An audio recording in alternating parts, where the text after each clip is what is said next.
Merci de prendre le rendez-vous de l'actualité sur Eden TV. Mesdames et messieurs, bienvenue au sommaire.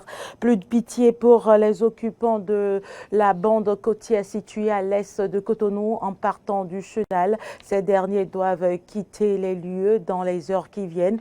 Les détails dans ce journal. Fin de la tournée diplomatique du président français dans le cadre de la crise ukrainienne. Une démarche qui vise la préservation de la paix en Europe. Et puis, Taïwan se félicite de la concrétisation du contrat d'armes entre les États-Unis et lui, une alliance qui n'est pas du goût de Pékin. Voilà pour le sommaire.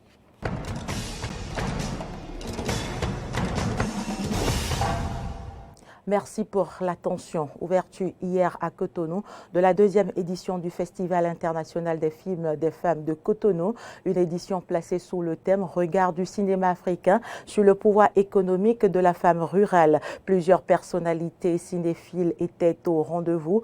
Présente au lancement du festival, la ministre des Affaires sociales de la microfinance, Véronique Toyin-Fodé. Elle a livré un message, suivez-en un extrait.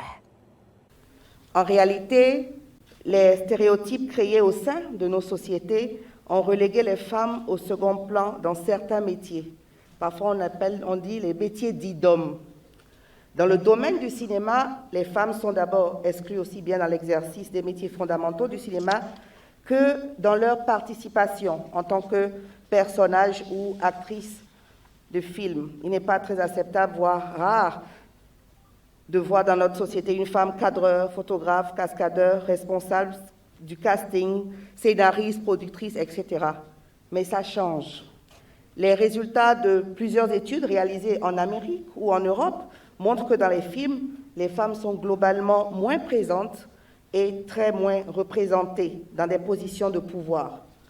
Par exemple, un bilan en 2018 a affiché qu'en 70 éditions, le Festival de Cannes n'a décerné la Palme d'Or qu'à une seule réalisatrice.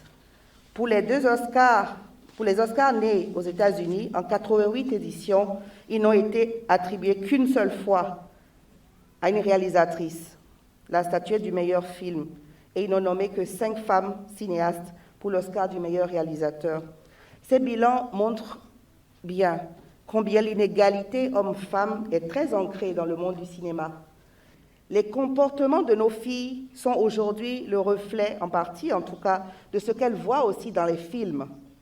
À l'ère des technologies, de l'information, de la communication, on ne peut nier le fait que les médias participent à l'éducation de nos enfants.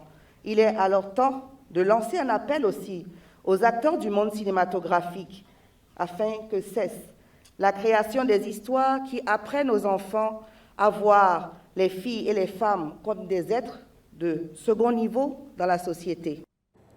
Les occupants de la bande côtière située à l'est de Cotonou en partant du chenal doivent quitter les lieux. C'est une instruction du ministre du Cadre de vie et du Développement durable qui leur donne jusqu'au vendredi 11 février 2022 pour plier bagages. Un déguerpissement qui vient mettre un terme à l'occupation illégale par des pêcheurs et autres riverains de cette zone en cours de reconstruction à la faveur des récents travaux de protection côtière et qui est en partie intégrale du domaine public maritime. Toujours en image, la CSA Benin, après la CSTB, à travers une marche annoncée, décide de dire non à la crise socio-économique que subissent les Béninois depuis plusieurs mois. Une initiative qui n'est que la conséquence de l'augmentation générale et significative des prix des produits de première nécessité, de nombreuses réformes en matière d'impôts auxquelles doivent désormais faire face les citoyens béninois. Actualité en dehors du Bénin, après Moscou et Kiev, Emmanuel Macron a terminé sa tournée diplomatique hier à Berlin. Le chef d'État français a fait le point de ses rencontres avec le chancelier allemand et son homologue polonais sur la crise ukrainienne. Les trois pays ont mis en avant l'importance de tout faire pour préserver la paix. Moscou, Kiev et enfin Berlin. Arrivé dans la capitale allemande ce mardi en fin d'après-midi, après ses rencontres avec les chefs d'État russes et ukrainiens la veille, Emmanuel Macron s'est entretenu avec ses homologues Olaf Scholz, chancelier allemand, et Andrzej Duda, président polonais. Au cœur de leur discussion, la crise ukrainienne. Nous allons continuer d'agir dans les semaines qui viennent, avec des objectifs simples. Le premier, ça a été dit, éviter la guerre. La paix et la stabilité du continent européen sont notre trésor et nous considérons que notre devoir est de tout faire pour le préserver. La deuxième chose, c'est consolider et défendre à chaque instant l'unité des Européens et des alliés. Éviter la guerre et afficher une position européenne commune dans ce dossier. Nos échanges seront particulièrement profitables, car nous sommes tous unis par un même objectif, maintenir la paix en Europe par la diplomatie et par des messages clairs et une volonté commune d'agir de manière unie. Les manœuvres militaires russes à proximité de l'Ukraine font toujours craindre aux Occidentaux une invasion de ce pays frontalier avec la Russie. Moscou a toujours démenti catégoriquement cette hypothèse. Le Kremlin voit toutefois d'un mauvais œil l'élargissement de l'OTAN à l'Est et notamment la possible intégration de l'Ukraine au sein de l'Alliance Atlantique. Après ses visites à Kiev et à Moscou, le locataire de l'Élysée avait déclaré avoir obtenu de ses deux homologues la garantie qu'il tenterait d'éviter une nouvelle escalade des tensions. De nouvelles discussions au format Normandie, c'est-à-dire réunissant Paris, Moscou, Berlin et Kiev, sont prévues ce jeudi en Allemagne en présence de représentants des 4 États.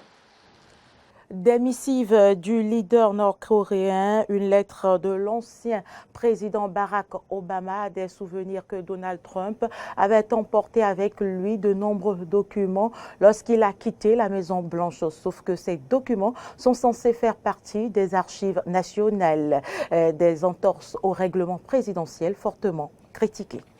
Le Washington Post nous révèle que le service des archives nationales américaines a dû rapatrier à la mi-janvier 15 cartons de documents de la résidence floridienne de Donald Trump à destination de son siège à Washington. Des documents que Donald Trump aurait dû leur remettre à la fin de son mandat, comme le veut une loi américaine.